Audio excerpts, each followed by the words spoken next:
pagi, Assalamualaikum warahmatullahi wabarakatuh. Salam sejahtera untuk kita semua. Ya, semoga teman-teman sehat selalu di sana ya. Ada yang sudah balik ke Malang? Belum?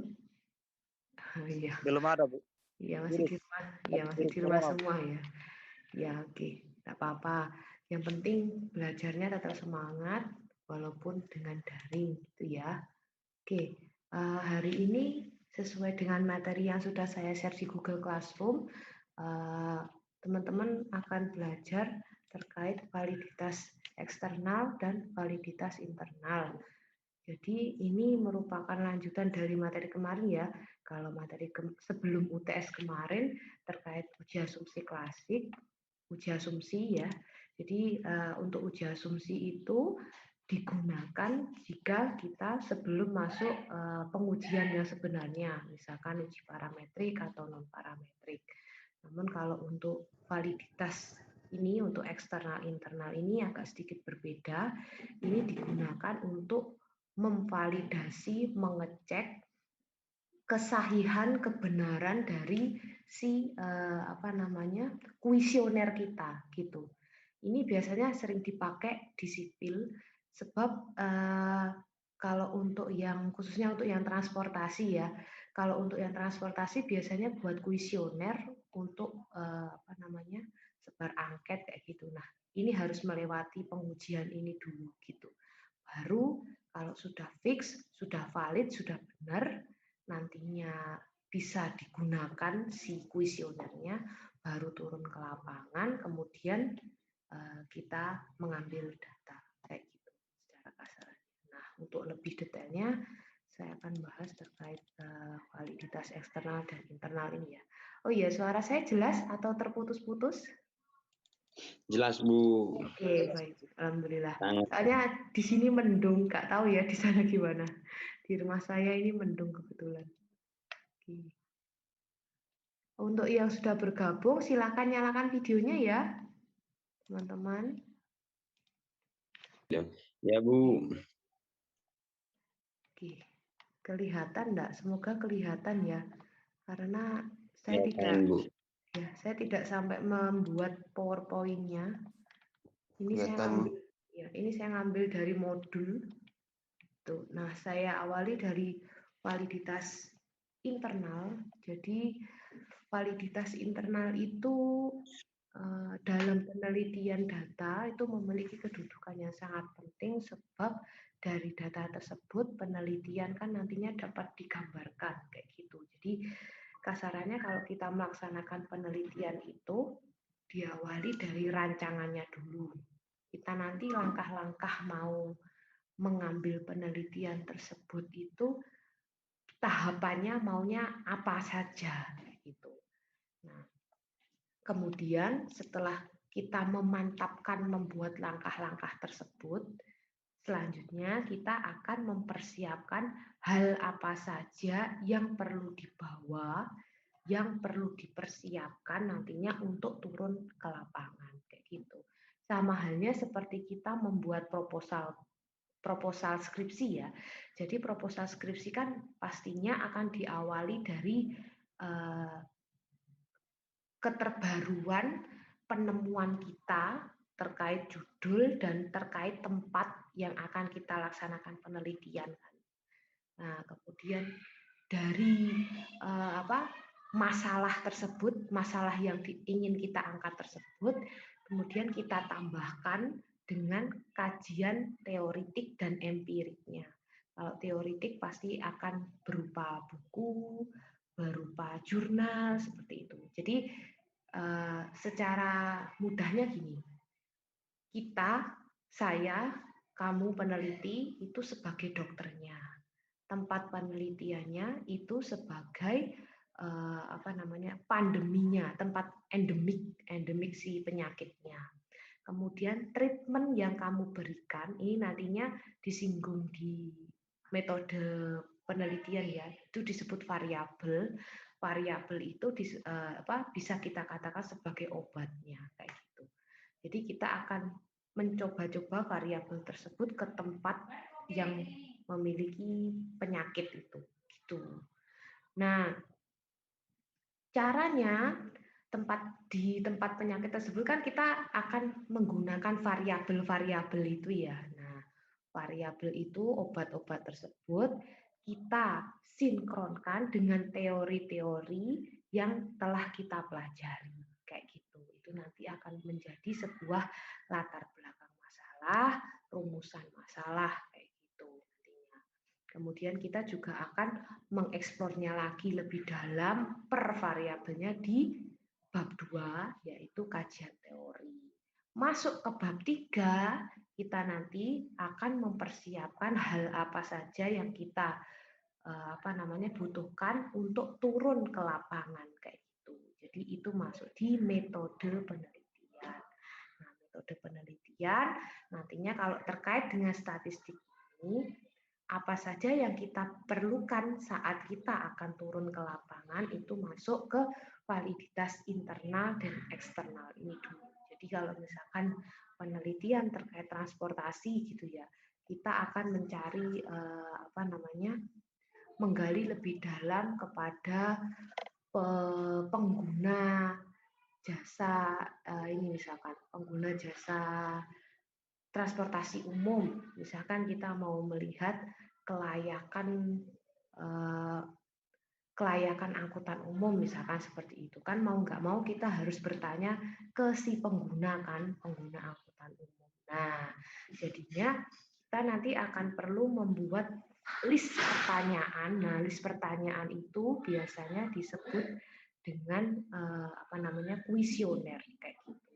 Kuesioner nantinya kita akan merumuskan. Nah, sebelum diaplikasikan kita tanyakan ke pengguna angkutan umum itu perlu melewati pengujian yang namanya validitas internal dan eksternal kayak gitu ya. Oke. Jadi kesalahan dalam pengambilan data sudah dapat dipastikan akan terjadi pula kesalahan dalam pengambilan kesimpulan. Itu pasti jelas. Jadi kalau kita mau turun ke lapangan itu sudah harus matang apa saja yang akan dibahas. Jangan sampai kita turun ke lapangan itu berkali-kali. Itu kan akan membuang-buang waktu ya. Jadi satu penelitian itu pasti akan terbatas dengan waktu, terbatas dengan suatu biaya juga yang jelas. Kemudian jarak juga. Jadi kita harus memanajemen yang yang sebaik mungkin gitu ya mempersiapkannya gitu. Makanya sebelum turun harus dipersiapkan dulu. Jadi kita harus ngecek dulu validitasnya. Ini untuk melihat kesahihan kebenaran dan reliabilitasnya ini untuk keterpercayaannya. Validitas instrumen ini menunjuk kepada apakah instrumen yang digunakan mengukur apa yang seharusnya diukur.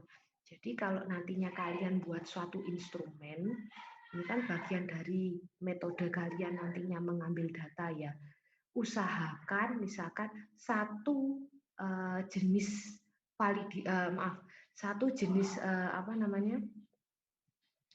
variabel subvariabel itu gunakan minimal 3 pertanyaan.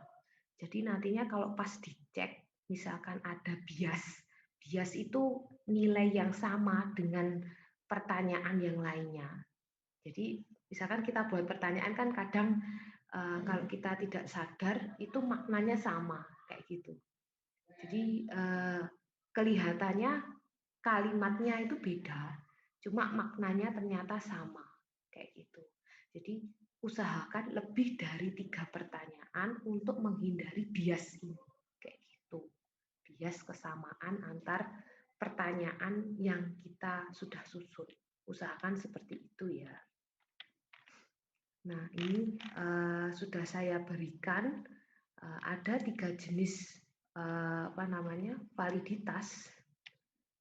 Ini ada terkait isi, kemudian kriteria yang berhubungan dengan validitasnya dan validitas konstruk. Nah, untuk validitas isi ini merujuk pada sifat-sifat isi termasuk di dalamnya instrumen dan spesifikasi yang digunakan peneliti untuk merumuskan satu isi. Jadi nanti intinya ada beberapa pertanyaan, yaitu bagaimana sih kelayakannya, bagaimana kekomprehensifannya, kemudian logis gak variabel ini diperlukan, kayak gitu. Jadi nanti kalau kita bahas terkait variabel di metode penelitian nantinya akan lebih dalam ya. Itu akan memiliki sub-sub variabel. Misal kita mau meneliti tentang pohon mangga. Ini variabel besarnya ya, pohon mangga. Dia nanti akan punya subvariabel. Subvariabel ini misalkan jenisnya, kemudian ada lagi rasanya, misalkan ada lagi nantinya besar buahnya, seperti itu.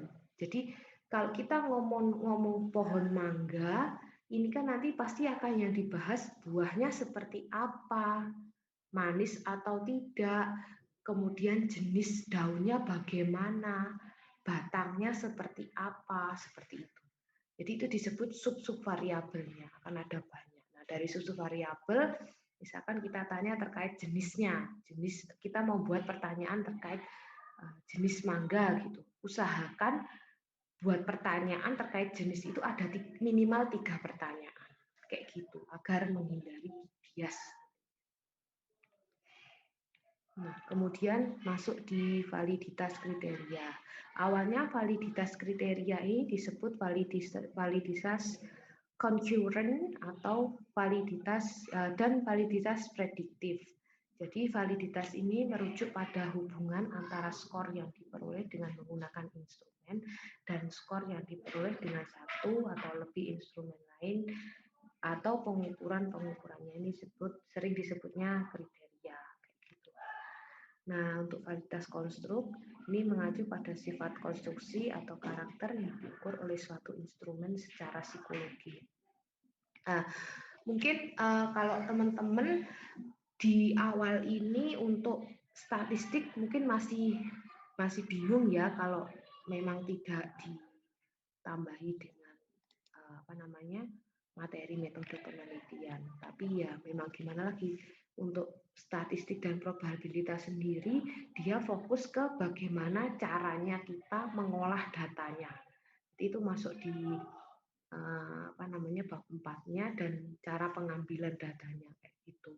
Tapi kalau untuk metode penelitian itu adalah tahapan kita mengerjakan skripsi gitu. Jadi saya harap nanti kalau teman-teman sudah mendapatkan metode penelitian, teman-teman juga harus belajar terkait statistiknya.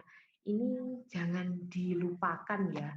Sebab berkaca dari kakak tingkat kalian, seringnya jika membuat skripsi itu hanya copy paste, kalau ditanya pas ujian dia hanya melihat penguji sambil keringetan, wajah kebingungan. Nah, nanti jangan sampai seperti itu ya, saya harapkan teman-teman. Jadi usahakan kalau untuk metode penelitian nantinya lebih matang saat